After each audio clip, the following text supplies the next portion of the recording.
Hello बच्चों, कैसे हो आप लोग? अच्छे होंगे बेटा। बेटा आज मैं आपके लिए लेकर के आई हूँ यूपी बोर्ड 12th क्लास के लिए सुमित्रा नंदन पंत जी का चैप्टर है आपका नौका बिहार के अभ्यास प्रश्न। ठीक है बेटा, चैप्टर मैं आपको पहले ही पढ़ा चुकी हूँ और आज मैं समझाऊंगी आपको नौका बिहार के अभ्यास प्रश्न हमें कैसे करने होंगे। तो जान लेते हैं बेटा, हम यूपी बोर्ड 12th क्लास के लिए सुमित्रा नंदन पंत जी का चैप्टर है आपका नौका बिहार के अभ्यास प्रश्न। ठीक है बेटा, क्या जानेंगे हम जानेंगे सुमित्रा नंद पंत। ठीक है, हम जानेंगे सुमित्रा सुमित्रा नंदन सुमित्रा नंदन पंत सुमित्रा नंदन पंत जी का चैप्टर है आपका नौका बिहार। ठीक है बेटा, नौका बिहार आज हम जानेंगे। तो जानते हैं बेटा, हम सुमित्रा नंदन पंत जी का चैप्टर नौका बिहार के अभ्यास प्रश्न।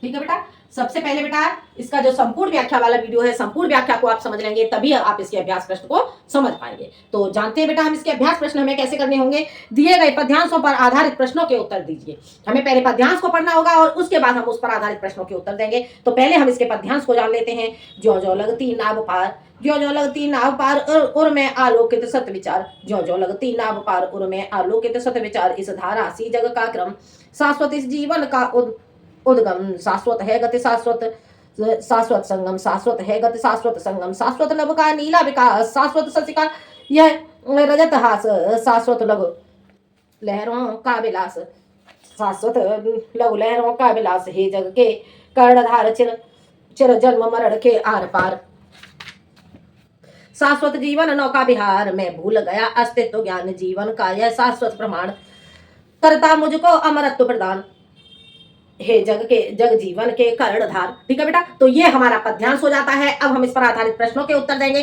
तो पहले हम इसके प्रश्न जान लेते हैं बेटा।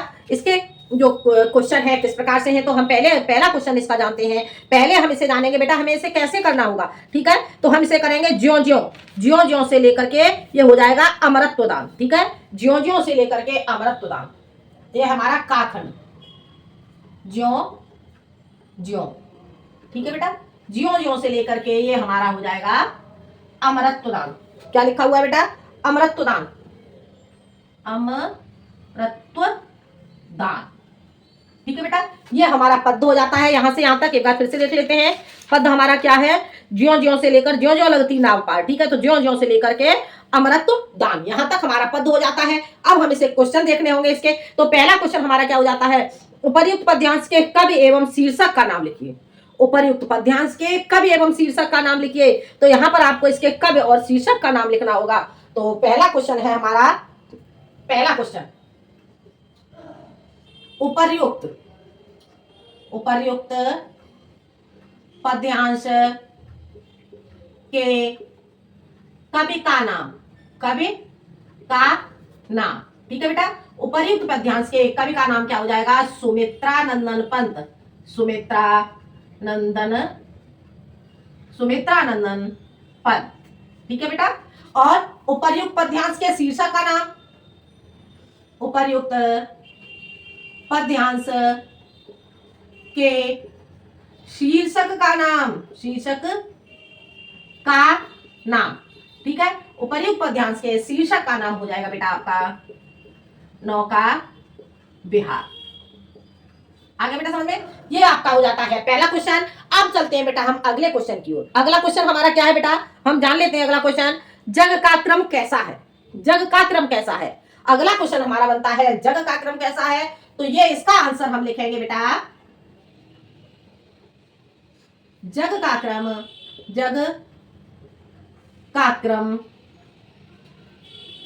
क्रम गंगा जी की जल धारा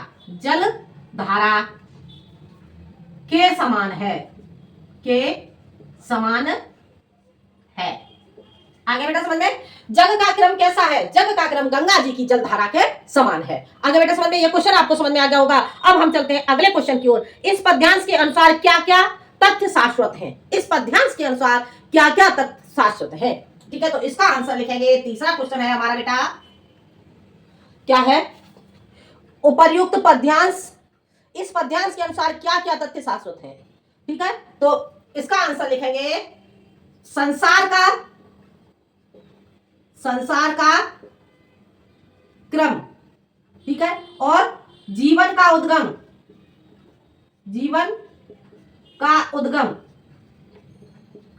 जीवन का उद्गम और गंगा की धारा, गंगा की धारा, गंगा की धारा, और क्या हो जाएगा, गंगा की धारा के समान, के समान, गंगा की धारा के समान जीवन की गति, जीवन की गति, गति तथा मिलन, ठीक है, तथा जीवन की, संसार का क्रम, जीवन का उद्गम, गंगा की धारा के समान जीवन की गति तथा मिलन, और क्या क्या शाश्वत है, आकाश, आकाश, ठीक है, आकाश, चंद्रमा, चंद्रमा।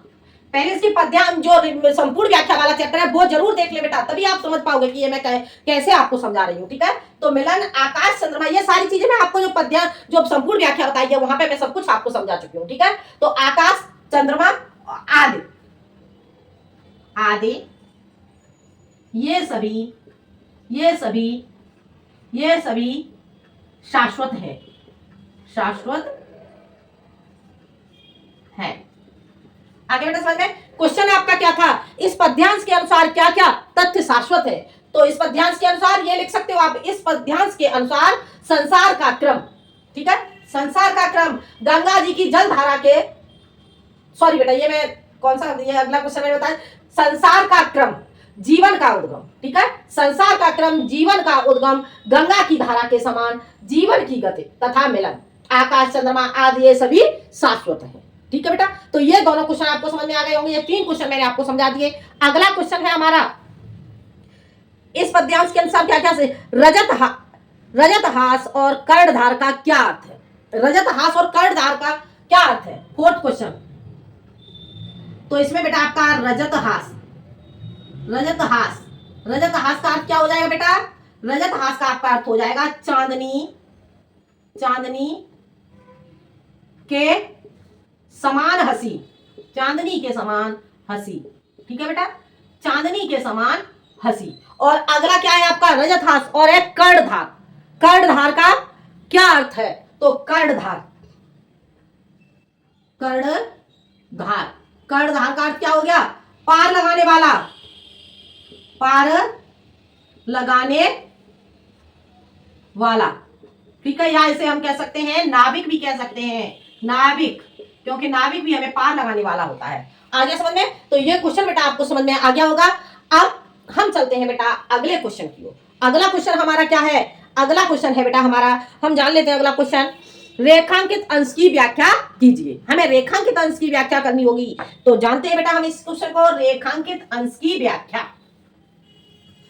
बहुत सुंदर चैप्टर है बेटा ये। इसमें जो सुमित्रा नंदन पंत जी हैं अपनी मित्र मंडली के साथ जब गंगा भ्रमण के लिए जाते हैं तो वहां पर वो नौका विहार करते हैं, ठीक है, गंगा के लिए भ्रमण के लिए जाते हैं तो वो नौका विहार करते हैं। तो उन्होंने नौका विहार का जो वर्णन है एक नायिका के रूप में अपनी कल्पना के अंतर्गत ही किया है, ठीक है, तो वही यहाँ पर बताया गया है, बहुत सुंदर चैप्टर है। तो देख लेते हैं बेटा हम रेखांकित अंश की व्याख्या, रेखांकित अंश की व्याख्या, ये आ जाता है आपका बेटा 5th क्वेश्चन, रेखांकित अंश की व्याख्या, अंश की व्याख्या, ठीक है बेटा, रेखांकित अंश की व्याख्या करनी होगी आपको।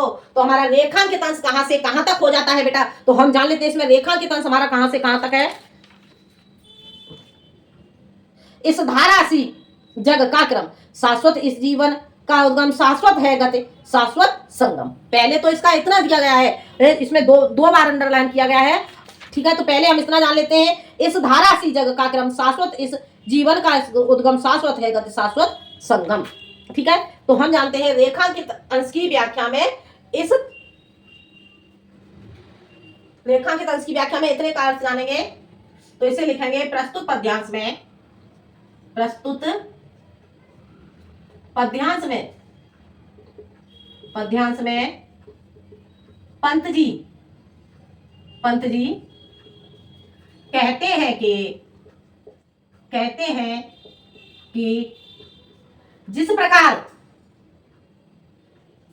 जिस प्रकार यह गंगा की धारा, गंगा की धारा, गंगा की धारा अनादिकाल से,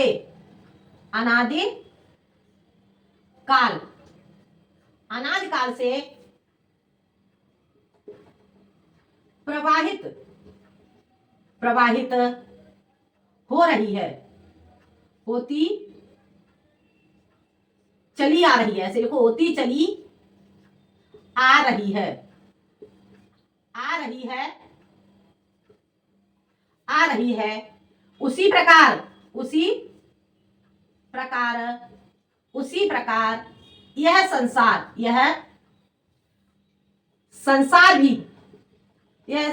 भी अनादिकाल से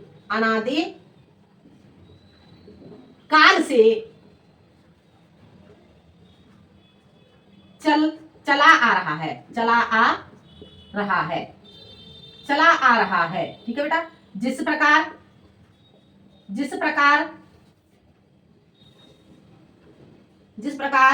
गंगा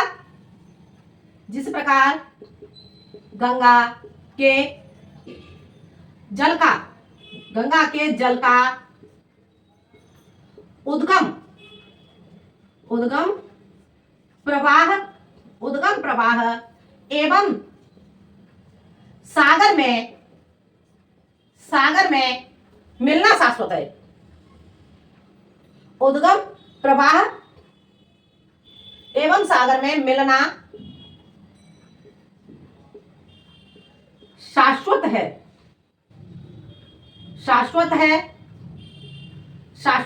उसी प्रकार जीवन का उत्पन्न होना और अंत में विराट तत्व में विलीन हो जाना शाश्वत है। विलीन हो जाना भी शाश्वत है।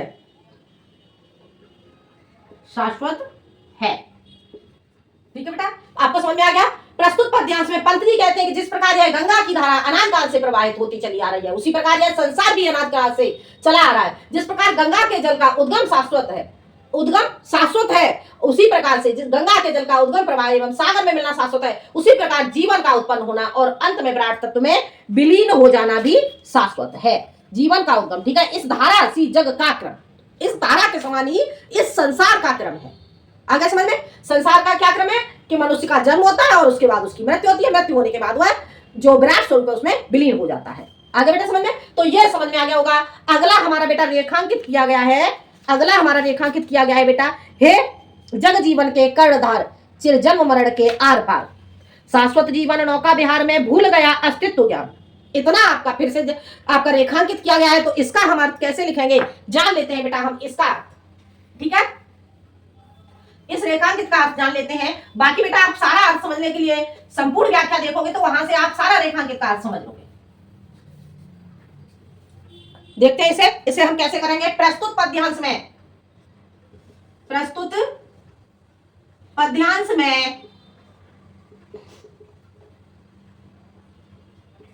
पंत जी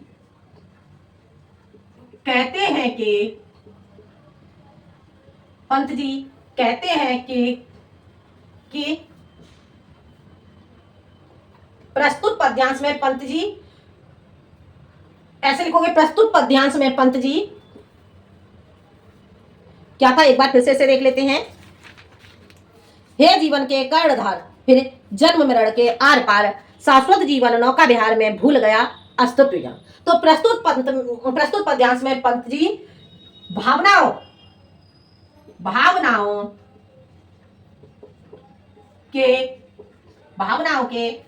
सागर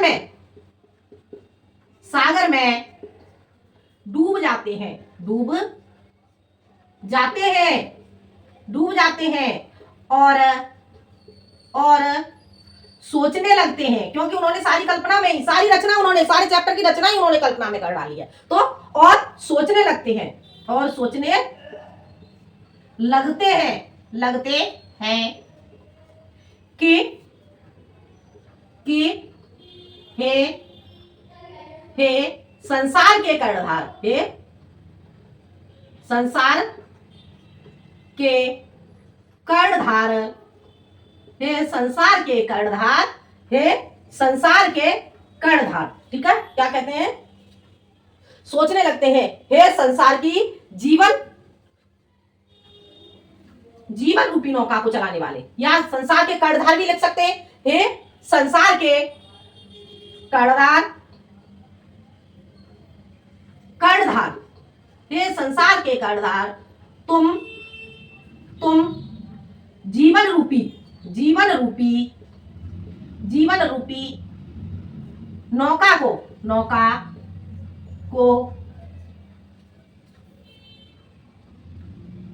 को चलाने वाले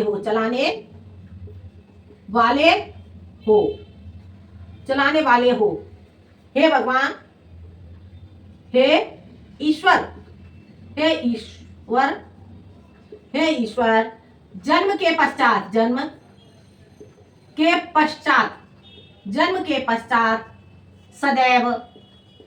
सदैव मृत्यु, जन्म के पश्चात सदैव मृत्यु, और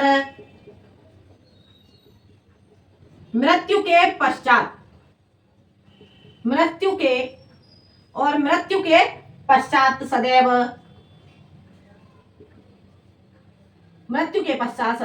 जन्म है। उसी प्रकार सदैव जन्म है, उसी प्रकार यह जीवन रूपी नौका का विहार निरंतर चलता रहता है। आगे बेटा समझ में? एक बार फिर से रिपीट कर लेते हैं। प्रस्तुत पद्यांश में पंत जी भावनाओं के सागर में डूब जाते हैं, सोचने लगते हैं, ठीक है, कि हे संसार के कर्णधार, तुम जीवन रूपी नौका को चलाने वाले हो, हे ईश्वर, जन्म के पश्चात सदैव मृत्यु और मृत्यु के पश्चात सदैव जन्म है। उसी प्रकार यह जीवन रूपी नौका का विहार निरंतर चलता रहता है, अर्थात यह जीवन रूपी नौका निरंतर चलती रहती है। मृत्यु, उसके बाद जन्म, उसके बाद फिर से मृत्यु, और उसके बाद पुनः जन्म। ठीक है बेटा, तो आज ये आपको समझ में आ गया होगा। तो ये था बेटा आपका का खंड बेटा आपका कंप्लीट हो जाता है। अब हम जानेंगे इसका खा खंड के अभ्यास प्रश्न बेटा हम समझ लेते हैं। तो जानते हैं बेटा हम इसका खा खंड देखते हैं बेटा। खा खंड में क्या कहते हैं पंत जी, एक बार हम इसे पढ़ लेते हैं पद्यांश को। अब पहुंची चपला बीच धार, छिप गया चांदनी का कगार, दो बाहों से दूरस्थ तीर धारा की कृष कोमल शरीर, आलिंगन करने को अधीर, अति दूर क्षितिज पर बिटप माल लगती भ्रू रेखा सी अराल, अपलक नवनील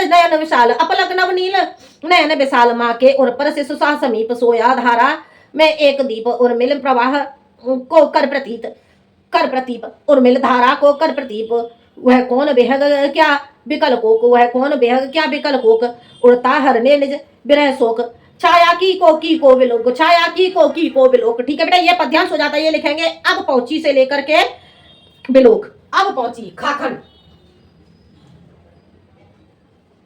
अब पहुंची से लेकर के ये हो जाएगा, अब पहुंची से लेकर के कहां तक है ये आपका हो जाएगा, अब पहुंची से बिलोक।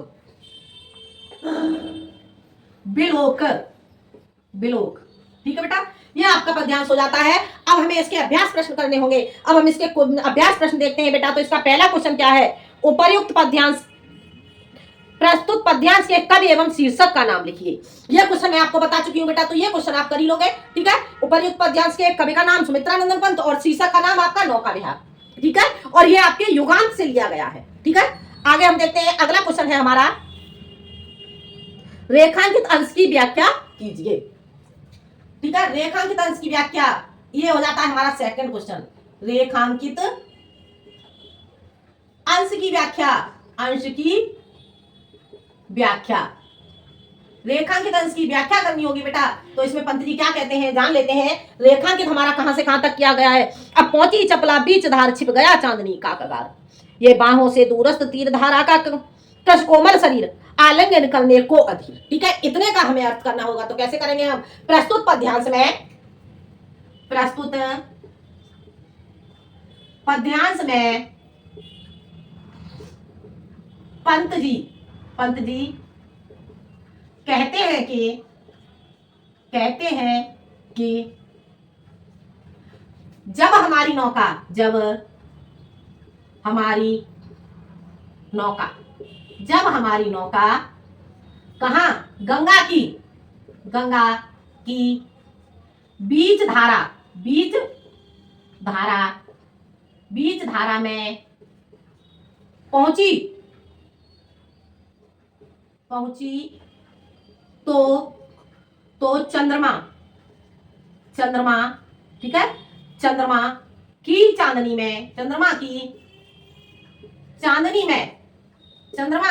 में चमकने वाला, या ऐसे लिखोगे चमकता हुआ, ठीक है, चमकता हुआ कगार हमारी दृष्टि से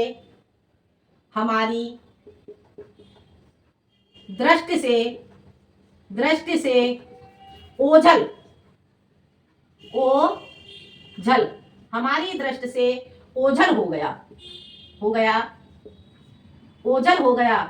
उस समय दूर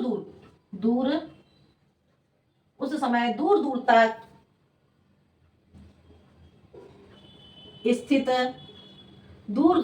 स्थित गंगा के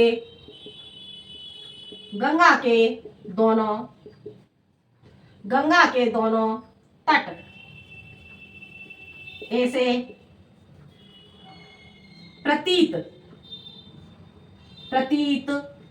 हो रहे थे जैसे कि ऐसे प्रतीत हो रहे थे जैसे कि मानो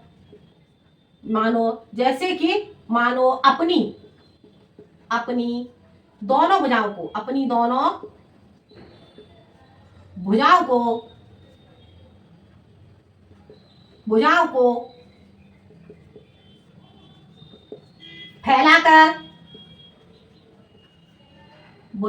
फैलाकर क्या कर रहे थे, आलिंगन करने के लिए। ठीक है, तो अपनी दोनों भुजाओं को फैलाकर दूर से ही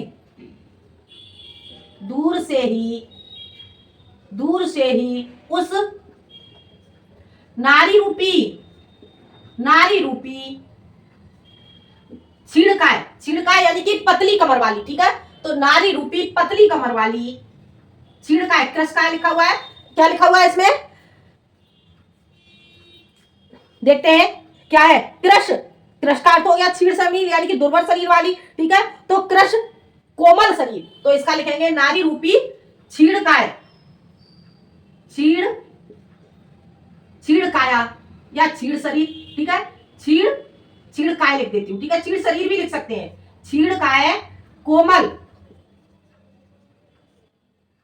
शरीर, छीड़काय कोमल शरीर वाली नायिका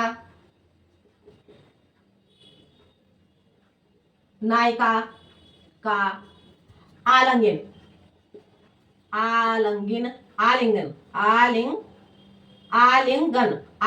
आलिंगन लिखो, आलिंगन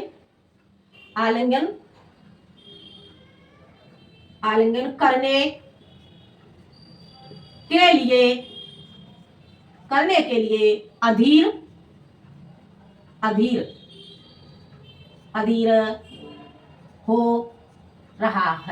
हो रहा है। आगे समझ में, हो रहा हो लिखो, हो रहा हो, ठीक है। प्रस्तुत पद्यांश में पंत जी कहते हैं कि हमारी नौका जब हमारी नौका गंगा की बीच धारा में पहुंची तो चंद्रमा की चांदनी में चमकता हुआ कगार हमारी दृष्टि से ओझल हो गया, हमें दिखना बंद हो गया। ठीक है, उस समय दूर दूर तक स्थित गंगा के दोनों तट ऐसे प्रतीत हो रहे थे जैसे कि मानो अपनी अपनी दोनों भुजाओं को फैलाकर दूर से ही उस नारी रूपी छिड़का कोमल शरीर वाली नायिका का आलिंगन करने के लिए अधीर हो रहा हो। यानी कि कौन अधीर हो रहा है? जो गंगा के तट है। ठीक है, जो गंगा के तट है उस गंगा रूपी नायिका का आलिंगन करने के लिए अधीर हो रहे। आगे समझ में? तो ये क्वेश्चन बेटा आपको समझ में आ गया होगा। अब चलते हैं बेटा हम अगले क्वेश्चन की ओर। अगला क्वेश्चन हमारा क्या है? प्रस्तुत पद पंक्तियों में किसका चित्रण किया गया है? ठीक है, प्रस्तुत पद पंक्तियों में किसका चित्रण किया गया है जान लेते हैं बेटा हम।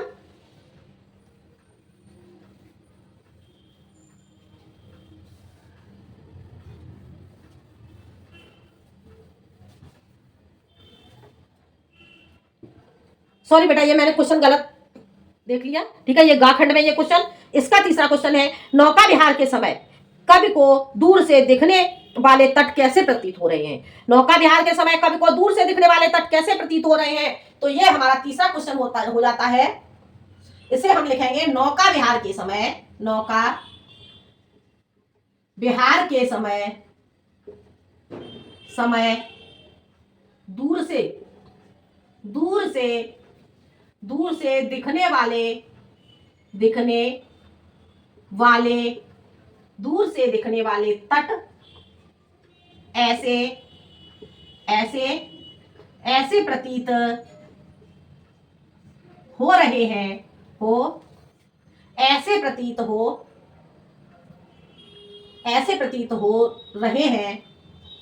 ऐसे प्रतीत हो रहे हैं जैसे कि मानो वे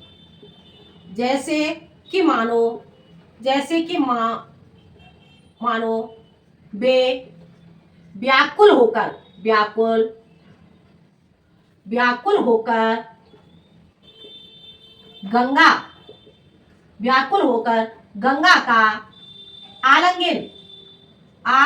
करना चाहते हो।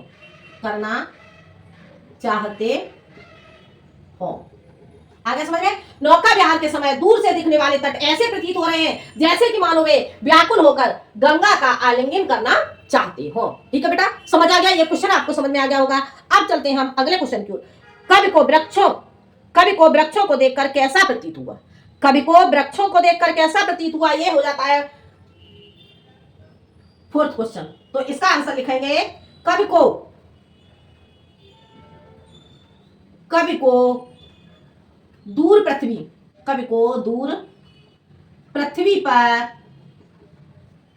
पर पंक्तिबद्ध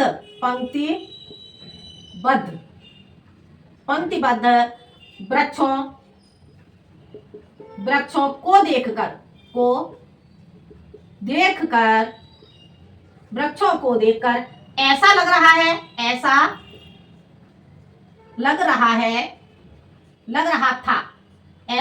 था जैसे कि वे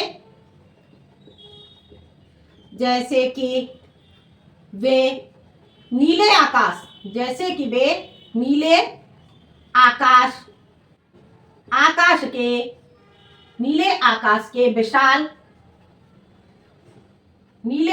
के विशाल नेत्रों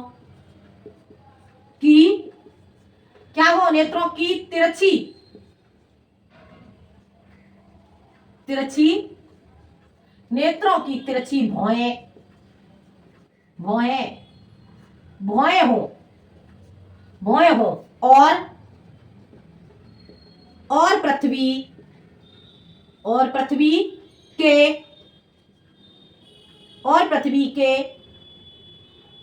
को एकटक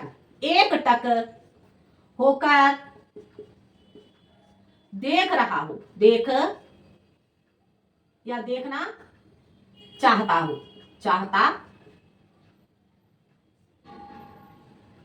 हो। ठीक है बेटा, क्या हो जाएगा? एकटक होकर देखना चाहता हो। देखना चाहता हो नहीं लिखोगे बेटे, ऐसे लिखोगे देख रहा हो, क्योंकि चाह नहीं रहा, वो देख ही रहा है। एकटक होकर देख रहा हो या फिर निहार रहा हो। ठीक है, कवि को दूर पृथ्वी पर पंक्तिबद्ध वृक्षों को देखकर ऐसा लग रहा था जैसे कि वे नीले आकाश के विशाल नेत्रों की तिरछी भुजाएं हो और पृथ्वी को एकटक होकर देख रहा हो। आगे समझ में? तो ये क्वेश्चन आपको समझ में आ गया होगा। ये क्वेश्चन और देख लेते हैं बेटा। धारा के बीच स्थित द्वीप कैसा दिखाई पड़ता है? धारा के बीच में जो द्वीप दिखाई दे रहा था, ठीक है, तो वो कैसा दिखाई दे रहा है? तो जानते हैं बेटा हम इस क्वेश्चन को। धारा के बीच स्थित द्वीप कैसा दिखाई दे रहा है? इस क्वेश्चन को बेटा हम देख लेते हैं।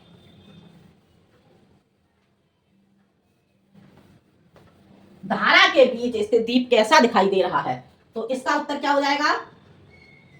ये है आपका 5th क्वेश्चन। ठीक है, खाखंड का। देखो, तो इसका उत्तर लिखोगे धारा के बीच स्थित द्वीप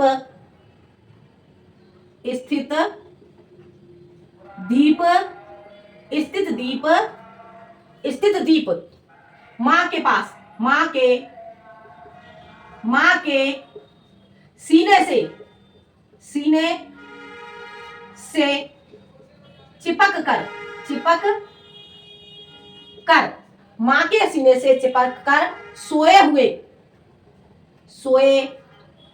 हुए मां के सीने से चिपक कर सोए हुए बच्चे के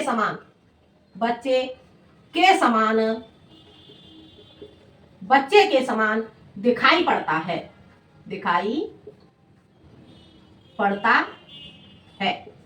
आगे समझ में बेटा? क्वेश्चन आपका क्या था?